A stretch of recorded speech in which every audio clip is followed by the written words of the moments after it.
त्र्यंबकं यजामहे सुगंधिं पुष्टिवर्धनम् उर्वारुकमिव बन्धनान् मृत्योर्मुक्षीयमामृतात्। ओम नमः शिवाय। हरे कृष्णा। आप सभी भक्तों का दिन शुभ और मंगलमय हो। हे प्रिय भक्तों, 12 ज्योतिर्लिंगों की कथा में से हम आपके लिए आज लेकर आए हैं एक अत्यंत विशेष और 4 धामों में से एक में स्थित दिव्य ज्योतिर्लिंग की पौराणिक कथा। और यह है केदारनाथ महादेव की कथा। समुद्र तल से लगभग 3584 मीटर की ऊंचाई पर मंदाकिनी नदी के किनारे पर स्थित है केदारनाथ ज्योतिर्लिंग। सिर्फ उत्तराखंड में ही भगवान शिव के लगभग 200 शिवलिंग हैं, लेकिन उन सभी में सबसे प्रमुख है केदारनाथ महादेव जी। लेकिन आखिर क्या है इस केदारनाथ ज्योतिर्लिंग की कथा? तो आइए सुनते हैं। प्राचीन काल की बात है। एक भयंकर दैत्य था। उसने भगवान शिव की आराधना करके उन्हें प्रसन्न कर लिया था।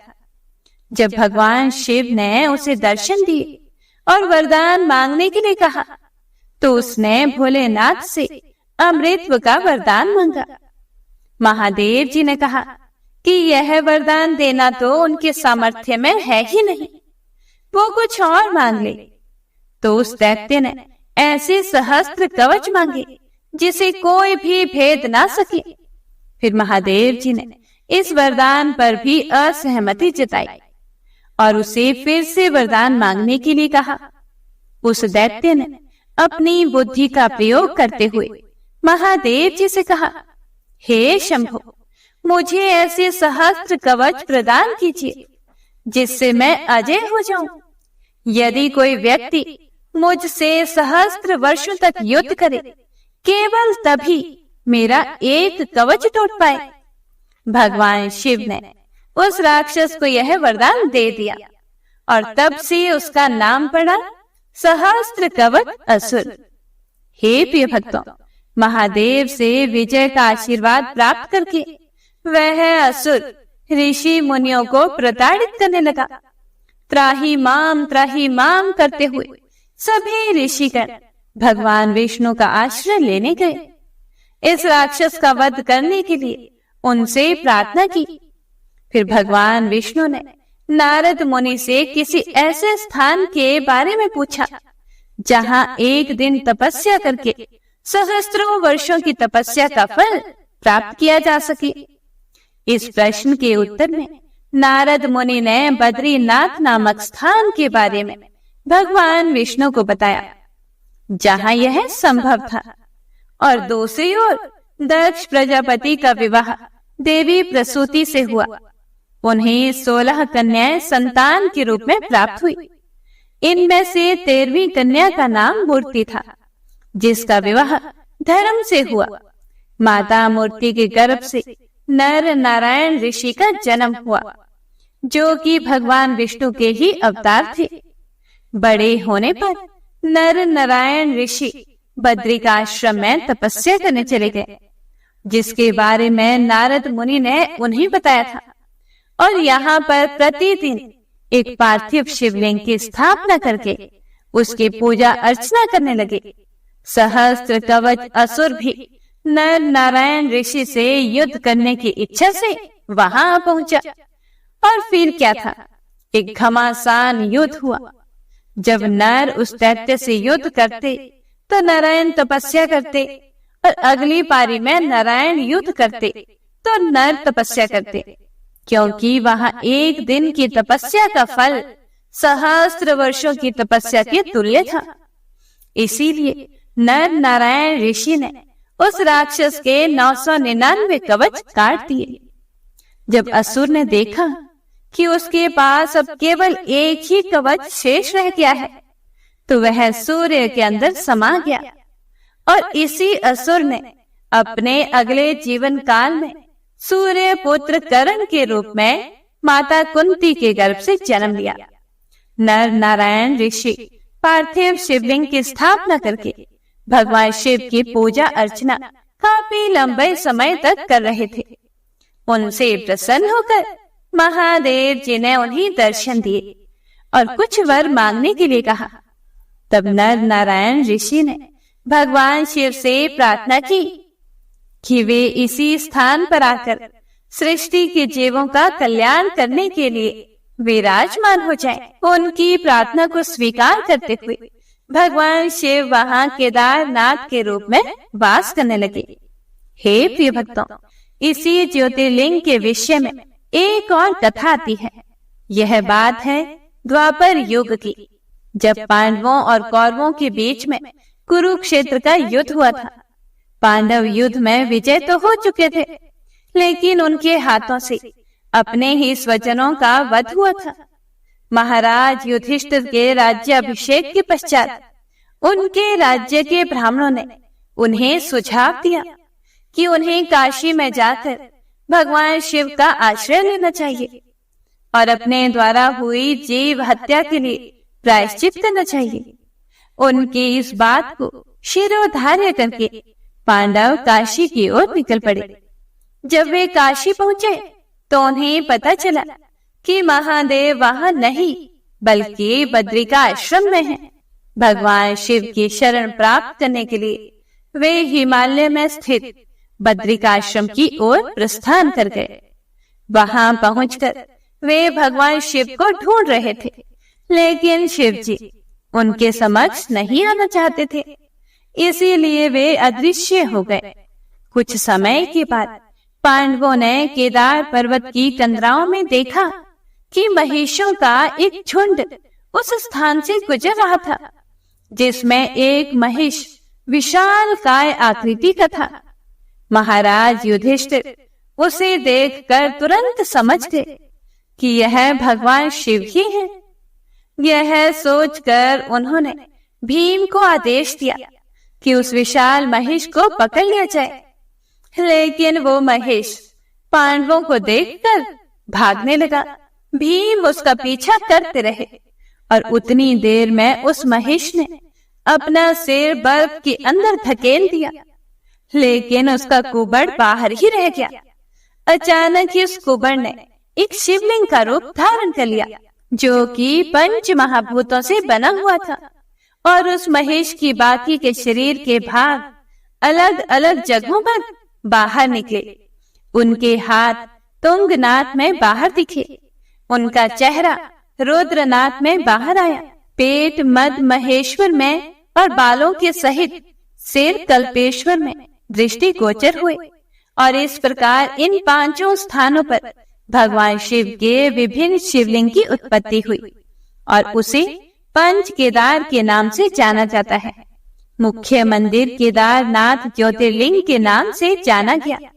महाराज पांडु ने भी अपनी देह का त्याग इसी स्थान पर किया था, इसीलिए यहाँ पांडुकेश्वर नाम से भी एक मंदिर है। केदारनाथ का मंदिर केवल 6 मास के लिए ही श्रद्धालुओं के लिए खोला जाता है। वैशाख मास की अक्षय तृतीया से लेकर कार्तिक पूर्णिमा तक, जब यह 6 मास पूर्ण हो जाते हैं और कपाट बंद करने का समय आता है, तो मंदिर में नंदा दीप नामक एक दीपक प्रज्वलित किया जाता है। 6 मास बीत जाने के बाद जब इस मंदिर के कपाट खोलते हैं, तो नंदा दीप को प्रज्वलित अवस्था में ही पाया जाता है। ऐसा इसलिए है क्योंकि उन 6 महीनों में देवी देवता भगवान शिव की पूजा आराधना करते हैं और इस दीपक को प्रज्वलित रखते हैं। सर्वप्रथम पांडवों द्वारा स्थापित केदारनाथ महादेव के मुख्य मंदिर की स्थापना जगत गुरु आदि शंकराचार्य द्वारा की गई थी। उनकी समाधि आज भी मंदिर के पीछे स्थित है। वर्ष 2013 में जब इस पवित्र तीर्थ स्थल पर भयंकर आपत्ति आई थी, उस समय भी यह मंदिर बिना किसी क्षति के स्थित रहा था। वास्तुकला की बात की जाए तो केदारनाथ मंदिर 85 फीट ऊंचा, 187 फीट लंबा और 80 फीट चौड़ा है। इसकी दीवारें 12 फीट मोटी हैं और अत्यंत मजबूत पत्थरों से बनाई गई हैं। मंदिर को 6 फीट ऊंचे चबूतरे पर खड़ा किया गया है और यह आश्चर्यजनक है कि इतने भारी पत्थरों को इतनी ऊंचाई पर लाकर किस प्रकार मंदिर की स्थापना की गई होगी। वैज्ञानिकों का मानना है कि 13वीं से 17वीं शताब्दी तक यानी 400 साल तक एक छोटा हिम युग आया था, जिसमें हिमालय का एक बड़ा क्षेत्र बर्फ के अंदर दब गया था। इसी समय में भोलेनाथ का यह मंदिर भी बर्फ के अंदर छुपा हुआ था, लेकिन 400 वर्ष तक बर्फ में रहने के बाद भी यह मंदिर अपनी मूल स्थिति में बना रहा। तो यह थी आज की केदारनाथ महादेव ज्योतिर्लिंग की कथा। अगर आपको यह कथा अच्छी लगी हो तो इस पवित्र श्रावण मास में इसे अपने मित्रों और परिवारजनों को भी शेयर कर दीजिएगा, जिससे भगवान शिव की कथा सुनने का पुण्य फल उन्हें भी प्राप्त हो जाए। तो आइए भगवान शिव को प्रिय इस अत्यंत पवित्र और मंगलमय श्रावण मास को अपनी साधना और भक्ति के द्वारा सार्थक बनाते हैं और भगवान शिव से यही प्रार्थना करते हैं कि वे हमें परम भगवान की शुद्ध भक्तिमय सेवा प्रदान करें। तो प्रेम से बोलिए भगवान भोलेनाथ और माता पार्वती की जय। तो आइए मन में गौरी पुत्र गणेश, माता पार्वती, भगवान भोलेनाथ और अपने कुलिष्ट देवी देवताओं का ध्यान करते हुए श्रावण मास महात्म्य की कथा का रसपान करते हैं। श्री शिवाय नमस्तुभ्यम। हे प्रिय भक्तों, पिछले अध्याय में हमने जाना था कि किस प्रकार सोमवार व्रत के प्रभाव से सीमंतिनी को फिर से परम सौभाग्य की प्राप्ति हुई थी। तो आइए अब सुनते हैं इससे आगे का वृतांत। श्री सूत जी कहते हैं कि हे महर्षियों, एक समय दशार्ण देश के राजा वज्रबाहु की पत्नी सुमति अपने नवजात शिशु के साथ असाध्य रोग की शिकार हो गई थी। इसीलिए दुष्ट बुद्धि राजा ने उसे वन में त्याग दिया। वहां अनेक प्रकार के कष्ट भोगती हुई वह यत्न पूर्वक आगे बढ़ने लगी। बहुत दूर जाने पर उसने वैश्यों का एक नगर देखा, जिसमें बहुत सी स्त्री पुरुष निवास करते थे। उस नगर का रक्षक एक बहुत बड़ा महाजन वैश्य था, जो पद्माकर के नाम से प्रसिद्ध था। वह दूसरे कुबेर के समान ही धनवान था। उस वैश्य राज के घर में सेवा टहल का कार्य करने वाली कोई दासी उधर ही आ रही थी। वह दूर से ही राजपत्नी को देखकर उसके समीप आई। उसने रानी को देखते ही उसका सारा हाल जान लिया। वह पुत्र सहित अत्यंत कष्ट भोग रही थी। दासी ने अपने स्वामी को उस स्त्री का दर्शन करवाया। वैश्यराज ने रोगी पुत्र के साथ स्वयं भी रोग से पीड़ित हुई राजपत्नी को एकांत में बुलाकर उसका सारा वृतांत पूछा और सब बातें जान लेने पर अपने घर के पास ही एकांत गृह में उसे ठहरा दिया। अन्न, वस्त्र, जल और शैया आदि का प्रबंध करके वैश्य ने माता के समान उसका आदर किया। उस घर में सुरक्षित होकर निवास करती हुई राजपत्नी के व्रण और यक्ष्मा आदि रोगों की शांति नहीं हुई।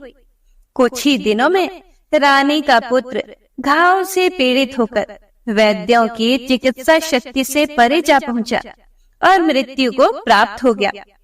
पुत्र के मरने पर रानी महान शोक से ग्रस्त होकर मूर्छित हो गई और टूटी हुई लता के समान धरती पर गिर पड़ी। फिर सचेत होने पर वैश्यों की स्त्रियों ने उसे बहुत समझाया, फिर भी वह अत्यंत दुखित होकर विलाप करने लगी। हाय मेरा पुत्र, बंधु बांधुओं से त्यागी हुई अपनी इस दीन एवं अनाथ माता को छोड़कर तुम कहाँ चले गए? जब वह इस प्रकार विलाप कर रही थी, उसी समय ऋषभ नाम से प्रसिद्ध शिव योगी वहां आ पहुंचे। वैश्यराज ने अर्घ देकर उनका सत्कार किया। उसके बाद वे शोकग्रस्त राजपत्नी के पास जाकर इस प्रकार बोले, हे पुत्री, तुम इतनी क्यों रो रही हो? संसार में किसका जन्म हुआ और कौन मृत्यु को प्राप्त हुआ? यह शरीर तो आदि जल के फेन के समान क्षण भंगुर है। कभी इनकी प्रतीति का भ्रम होता है, कभी ये शांत हो जाते हैं और कभी फिर से इनकी स्थिति होती है। इसीलिए फेन के समान इस शरीर की मृत्यु होने पर विद्वान पुरुष शोक नहीं करते। सत्व आदि तीनों गुण माया से उत्पन्न होते हैं। उन्हीं तीनों गुणों से शरीर की उत्पत्ति हुई है। इसीलिए सबके शरीर त्रिगुणमय ही है। सत्व गुण की अधिकता होने से जीव देव योनि को प्राप्त होता है और रजोगुण से मानव योनि में जन्म लेता है और तमोगुण की अधिकता से अपनी वासना के अनुसार वह पशु पक्षी आदि योनि में उत्पन्न होता है। वर्तमान संसार में जीव अपने कर्मों के बंधन से बंधकर बार बार ऐसी सुख दुखमयी अवस्था को प्राप्त होता है जिसका अनुमान करना अत्यंत ही कठिन है। जिनकी आयु एक कल्प तक की मानी गई है, ऐसे देवताओं की स्थिति में भी उलट फेर होता रहता है। फिर जो अनेक प्रकार के रोगों से ग्रस्त हैं, ऐसे मानव देहधारी प्राणियों की तो बात ही क्या है। कोई काल को ही इस शरीर की उत्पत्ति में कारण बताते हैं और कोई कर्म को और कोई गुणों को हेतु मानते हैं। वस्तुतः काल, कर्म और गुण तीनों से ही शरीर का आधान हुआ है। यह 5 भौतिक शरीर उत्पन्न हो या मरे, इसे देखकर विद्वान पुरुष हर्ष और शोक नहीं करते। जीव अव्यक्त से उत्पन्न होता है और अव्यक्त में ही लीन होता है। केवल मध्य काल में जल के बुलबुले की भांति व्यक्त सा प्रतीत होता है। जीव जब गर्भ में आता है, उसी समय उसकी मृत्यु निश्चित हो जाती है। वह देववश जन्म लेकर जीवित रहता है अथवा जन्म लेते ही सहसा उसकी मृत्यु हो जाती है। कितने ही जीव गर्भ में ही नष्ट हो जाते हैं। कुछ जन्म लेने पर तत्काल मर जाते हैं, कुछ जवान होने पर मृत्यु को प्राप्त होते हैं और कुछ बुढ़ापे में परलोकगामी होते हैं। पहले का कर्म जैसा होता है, वैसा ही शरीर जीव को प्राप्त होता है तथा वह कर्मों के अनुसार ही सुख और दुख भोगता है। विधाता के द्वारा ललाट में लिखी हुई आयु, सुख, दुख, विद्या और धन को लिए हुए जीव जन्म लेता है। कर्मों का उल्लंघन करना असंभव है। काल का भी अतिक्रमण करना किसी के लिए भी संभव नहीं है। जगत के समस्त पदार्थ अनित्य हैं, इसीलिए तुम्हें शोक नहीं करना चाहिए। स्वपन के पदार्थों में नियम पूर्वक स्थिरता कहाँ है? इंद्रजाल में सच्चाई कहाँ है? शरद ऋतु के बादलों में चिरस्थायिता कहाँ है? और प्राणियों के शरीर में नित्यता कहाँ है? अब तक तुम्हारे 100 कोटि अयुत अर्थात 10,000 जन्म व्यतीत हो चुके हैं। अब तुम ही बताओ, तुम किसकी किसकी पुत्री हो, किसकी किसकी माता हो और किसकी किसकी पत्नी हो। यह शरीर 5 भूतों का बना हुआ है। यह त्वचा, रक्त और मांस से बंधा हुआ है। मेदा, मज्जा और हड्डियों का समूह है तथा मल मूत्र और कफ का भाजन है। मोह में पड़ी हुई हे नारी, यह जो तुम्हारे पास दूसरा शरीर अर्थात तुम्हारे पुत्र का शव पड़ा हुआ है, इस अपने पुत्र को भी अपने शरीर से निकला हुआ मल समझकर तुम्हें शोक नहीं करना चाहिए। कोई पंडित भी अपनी तपस्या, विद्या, बुद्धि, मंत्र, औषधि तथा रसायन से मृत्यु का उल्लंघन नहीं कर सकता। हे सुमुखी, आज एक जीव की मृत्यु होती है तो कल दूसरे की। इसीलिए इस अनित्य शरीर के लिए तुम्हें शोक नहीं करना चाहिए।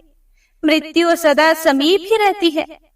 फिर बताओ, देहधारियों को क्या सुख है? इसीलिए यदि तुम जन्म, बुढ़ापा और मृत्यु को जीतना चाहती हो, तो मृत्यु को जीतने वाले सबके ईश्वर भगवान उमापति की शरण में जाओ। तभी तक मृत्यु का घोर भय है तथा जन्म और जरावस्था का भय है, जब तक कि जीव भगवान शिव के चरणार बिंदों की शरण में नहीं जाता। अत्यंत भयंकर संसार में अनेक प्रकार के दुखों का अनुभव करके मनुष्य का मन जब उसकी ओर से विरक्त हो जाता है, उस समय उसे भगवान महेश्वर का ध्यान करना चाहिए।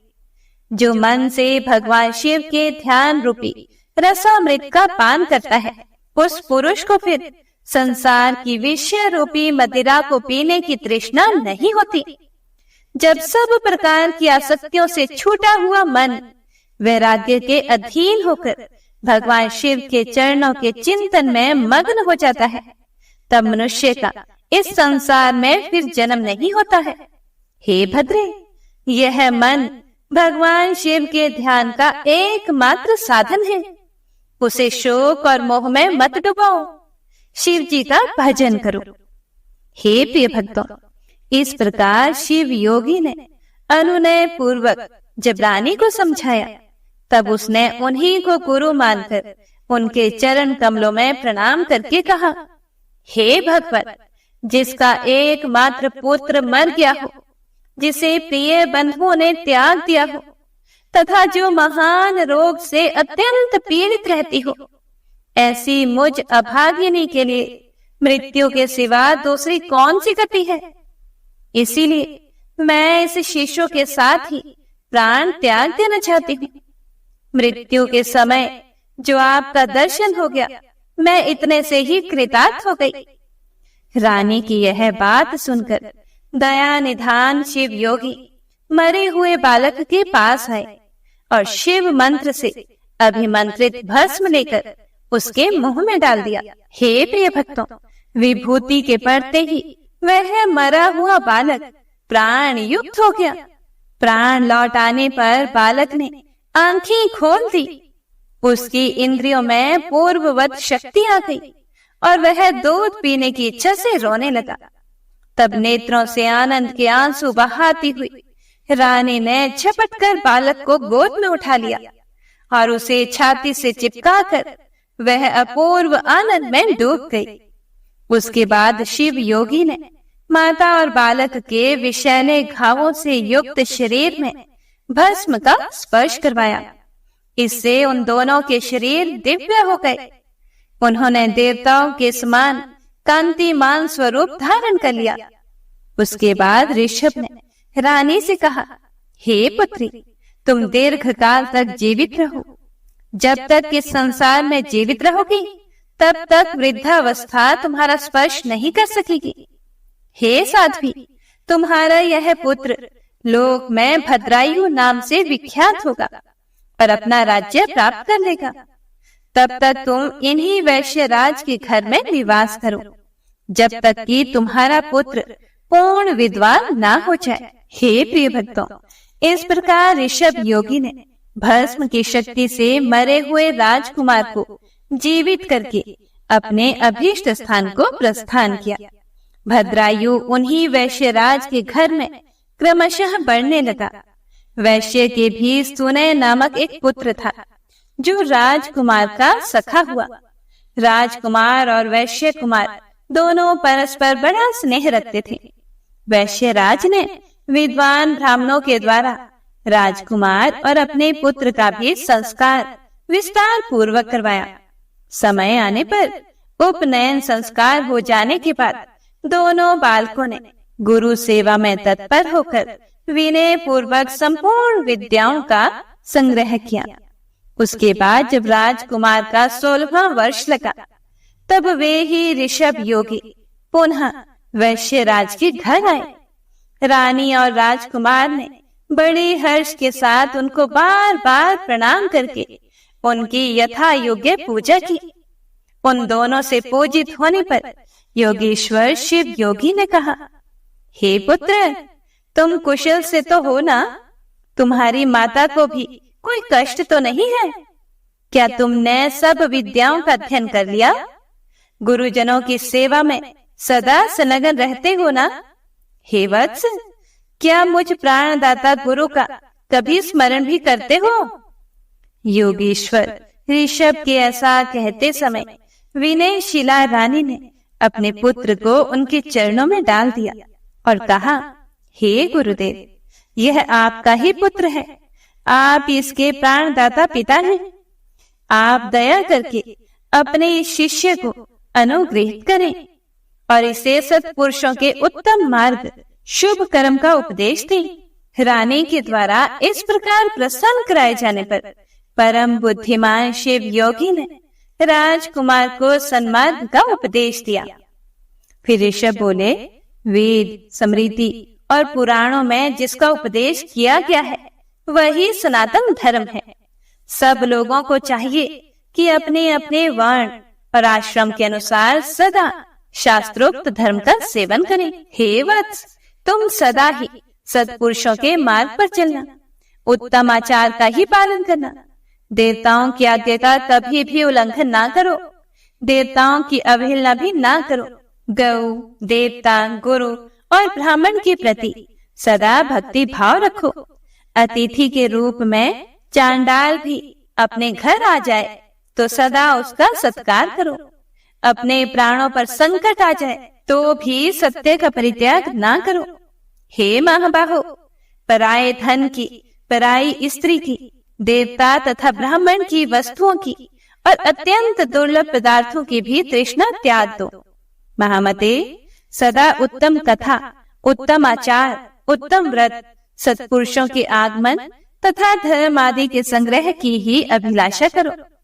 स्नान, जप, होम, स्वाध्याय, पितृ तर्पण, गो पूजा, देव पूजा और अतिथि पूजा में कभी भी आलस्य को समीप न आने दो।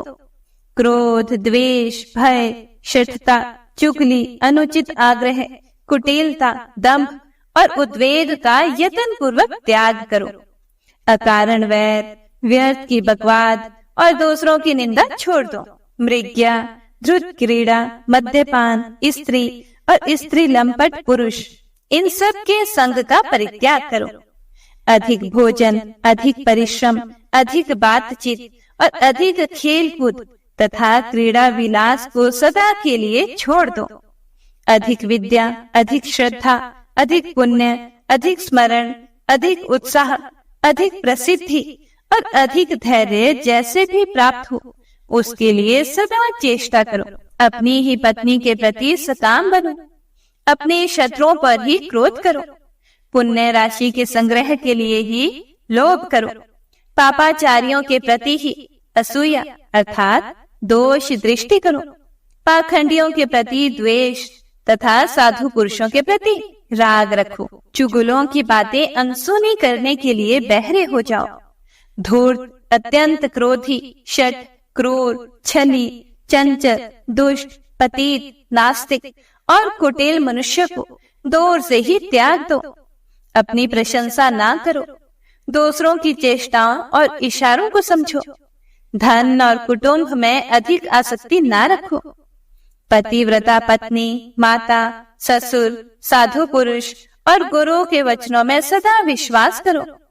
अपनी रक्षा में तत्पर होकर सदा सावधान रहो। उत्तम व्रत का पालन करो। अपने सेवकों पर भी कभी पूर्ण विश्वास ना करो। हे महामते, जो तुम्हारा विश्वास पात्र रहा हो ऐसा कोई पुरुष यदि चोरी में भी पकड़ा जाए तो उसे प्राण दंड ना दो।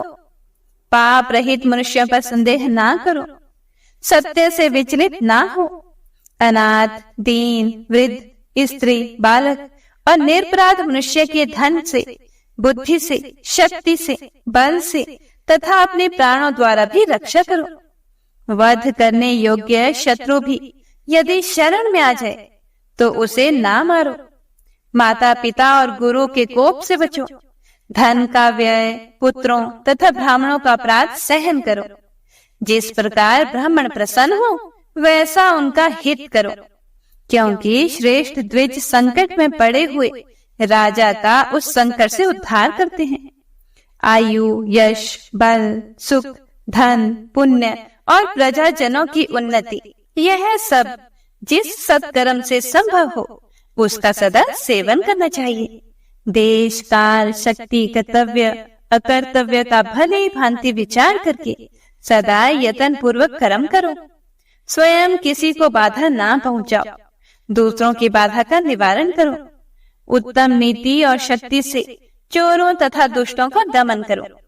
स्नान, जप, होम, देव पूजा तथा श्राद्ध कर्म में उतावली ना करो। नींद लेने और भोजन में शीघ्रता करो। उदारता युक्त, शठता से रहित, सत्य, मनुष्यों के मन को प्रिय लगने वाली तथा थोड़े से अक्षर और अधिक अर्थ वाली बात बोलो।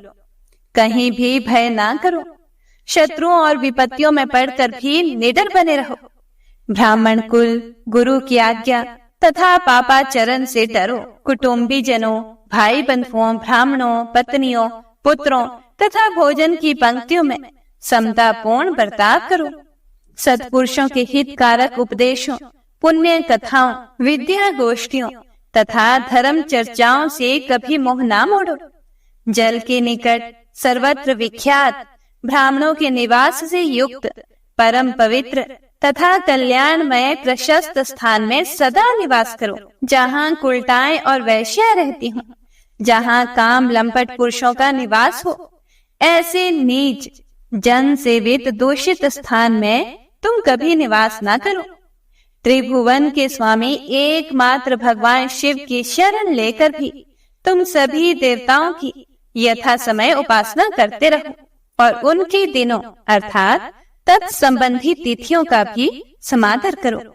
हे वत्स, तुम सदा पवित्र, सदा दक्ष, सदा शांत, सदा स्थिर, सदा काम, क्रोध, लोभ, मोह, मद और मात्सर्य, इन छहों शत्रुओं को जीतने वाले तथा सदा एकांतवासी बनो।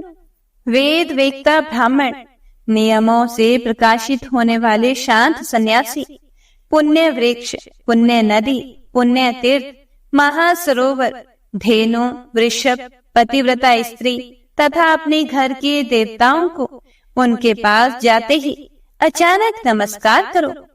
ब्रह्म मुहूर्त में उठकर भली भांति आचमन करके तुम पहले अपने गुरुजी को प्रणाम करो। उसके बाद उमापति भगवान शिव का ध्यान करके लक्ष्मीपति नारायण, ब्रह्मा, गणेश, स्कंद, कात्यायनी देवी, महालक्ष्मी, सरस्वती, इंद्र आदि लोकपाल तथा पुण्य श्लोक अर्थात पवित्र यश वाले महर्षियों का चिंतन करो। उसके बाद उदय काल में सदा भगवान सूर्य को प्रणाम करो। गंध, पुष्प, तांबूल, शाक और पके फल आदि भक्ष्य भोज्य प्रिय एवं नूतन पदार्थ पहले भगवान शिव को अर्पण करके फिर प्रसाद रूप से उसका उपभोग करो। जो कुछ दान, सत्कर्म, जप, स्नान, होम, चिंतन तथा तप तुम्हारे द्वारा किया जाए वह सब भगवान शिव को समर्पित कर दो। खाते, पाठ करते, सोते, घूमते, देखते, सुनते, बोलते और ग्रहण करते समय सदा भगवान शिव का ही चिंतन करो।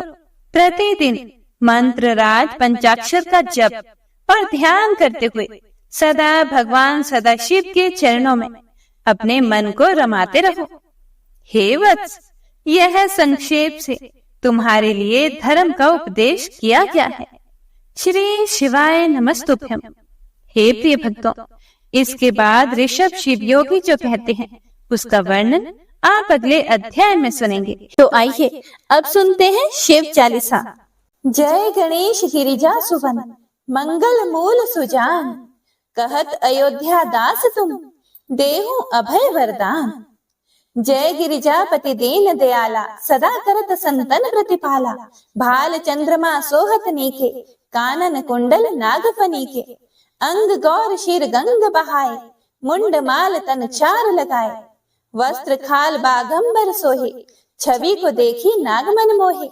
मैना मातु की हवे दुलारी, बाम अंग सोहत छवि न्यारी। कर त्रिशूल सोहत छवि भारी, करत सदा शत्रुन क्षयकारी। नंदी गणेश सोहे तह जैसे, सागर मध्य कमल है जैसे। कार्तिक श्याम और गण राव, या छवि को कही जात न काओ। देवन जब ही जाए पुकारा, तभी दुख प्रभु आप निवारा। किया उपद्रव तारक भारी, देवन सब मिली तुम ही जुहारी। तुरत छड़ानन आप पठायो, लव निमेष महामारी गिरायो। आप जलंधर असुर सहारा, सुयश तुम्हार विदित संसारा। त्रिपुरासुर सन युद्ध मचाई, सब ही कृपा कर लीन बचाई। किया तप ही भागीरथ भारी, पूरब प्रतिज्ञा तासु पुरारी। दानिन मह तुम सम कोई नाही, सेवक स्तुति करत सदाही। वेद नाम महिमा तब गाई, अकथ अनादि भेद नहीं पाई। प्रकटी उधती मंथन में ज्वाला, जरत सुरासुर भय विहाला। किन्हीं दया तह करी सहाय, नीलकंठ तब नाम कहाई। पूजन रामचंद्र जब किन्हा, जीत के लंका विभीषण दिन्हा। सहस कमल में हो रहे धारी, किन्ह परीक्षा तभी पुरारी। एक कमल प्रभु राखे जोई, कमल नयन पूजन चह सोई। कठिन भक्ति देखी प्रभु शंकर, भय प्रसन्न दिए इच्छित वर। जय जय जय अनंत अविनाशी, करत कृपा सबके घटवासी। दुष्ट सकल नित मोहि सतावे, भ्रमत रहूं मोहि चैन न आवे। त्राहि त्राहि मैं नाथ पुकारो, यही अवसर मोहि आन उबारो। लई त्रिशूल शत्रुन को मारो, संकट से मोहि आन उबारो। मात पिता भ्राता सब होई, संकट में पूछत नहीं कोई। स्वामी एक है आस तुम्हारी, आए हरहु मम संकट भारी। धन निर्धन को देत सदाही, जो कोई जांचे सो फल पाही। स्तुति के ही विधि करें तुम्हारी, क्षमु नाथ अब चूक हमारी। शंकर हो संकट के नाशन, मंगल कारण विघ्न विनाशन। योगी यति मुनि ध्यान लगावे, शारद नारद शीश नवावे। नमो नमो जय नमः शिवाय, सूर ब्रह्मादिक पार न पाए। जो यह पाठ करे मन लाए, ता पर होत है शंभु सहाय। ऋणिया जो कोई हो अधिकारी, पाठ करे सो पावन हारी। पुत्रहीन कर इच्छा जोई, निश्चय शिव प्रसाद ते ही होई। पंडित त्रयोदशी को लावे, ध्यान पूर्वक होम करावे। त्रयोदशी व्रत करे हमेशा, ताके तन नहीं रहे कलेशा। धूप दीप नैवेद्य चढ़ावे, शंकर सम्मुख पाठ सुनावे। जन्म जन्म के पाप नसावे, अंत धाम शिवपुर में पावे। कहे अयोध्या दास आस तुम्हारी, जानी सकल दुख हरहु हमारी। नित नेम कर प्रातः ही, पाठ करो चालीसा। तुम मेरी मनोकामना, पूर्ण करो जगदीश। मगसर छठी हेमंत ऋतु, संवत 64 जान। स्तुति चालीसा, शिव ही पूर्ण कील कल्याण। ओम नमः शिवाय।